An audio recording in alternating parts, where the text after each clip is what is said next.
Back now, violence has once again escalated at Richards Bay Minerals in KwaZulu-Natal. 2 employees were shot and wounded inside the mining giant's premises earlier this week. It comes as the mine resumed operations after being shut for nearly a month. This due to ongoing violence.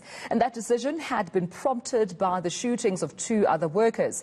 Our reporter ENC's Pamandla Koke has more on the story and joins me now just for another update. Colleague, we're talking about this, and before we had a conversation from the perspective of the unions as well as those of, the company directors, I suppose. But what are community members saying? This surely is a concerning matter.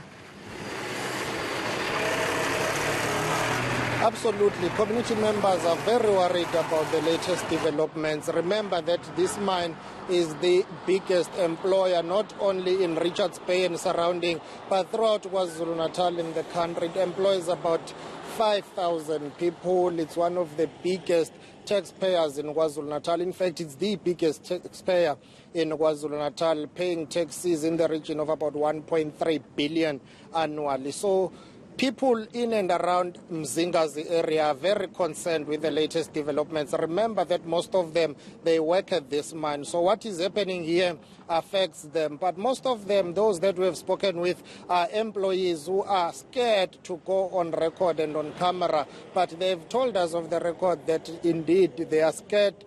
They don't know what will happen to them, because remember, every day in the morning they come to work here. So with these attacks, therefore, they are affected by what is happening in the area, and they fear for their lives. Not only them, even those who work and live inside the mine, they fear for their lives, because if these attacks can happen inside the mine premises, it says no one is safe, and that is a big concern. Now, earlier on, you had a conversation with NUM representative, obviously saying that some of those wounded, employees are members of the union, and they were highly concerned with what was happening to their members. Let's just reflect on what he had to say and listen to this.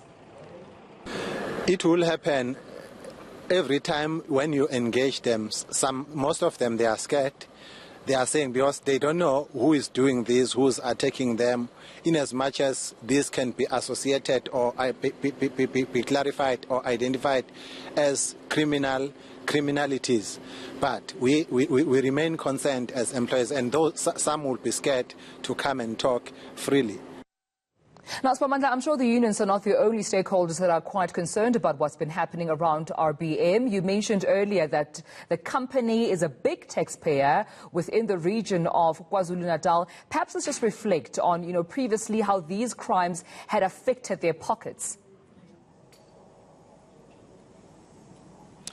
They had to shut down operations for about a month in December, and they lost a lot of revenue there, and also more than 5,000 jobs were threatened or were at risk. Let's remind our viewers that Rio Tinto, which RBM is a subsidiary of, pledged an investment of 6.5 billion rand during the Presidential Investment Summit in Gauteng. So that alone prompted Cyril Ramaphosa, the president, in December to urge provincial authorities in KwaZulu-Natal to intervene when there was that violence whereby 2 employees were shot and wounded en route to and from work. And then after that intervention, we saw a deployment of police here in the area, and we have spotted a number of police officers in and around RBM, and it tells you that indeed provincial authorities are concerned about the situation.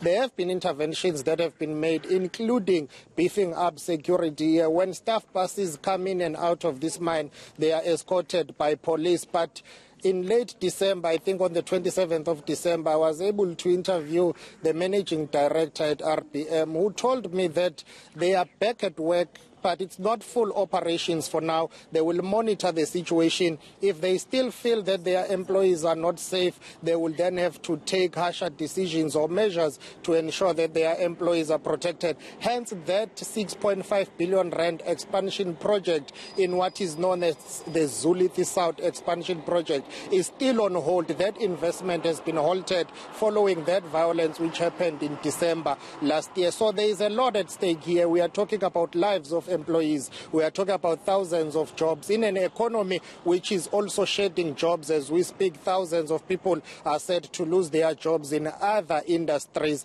And also we are talking about investment in the country. If there is violence in and around RPM, investors will be scared to come and invest in the province and in the country. And of course, and while we wait for, all of these, space to be dealt with, particularly by the SAPS as well as government, the directors of the company, I understand, have also said they will still issue a statement. Also, the government within KZN are yet to release the status, Pamandla, and we will await it. But that's where we leave our conversation for now.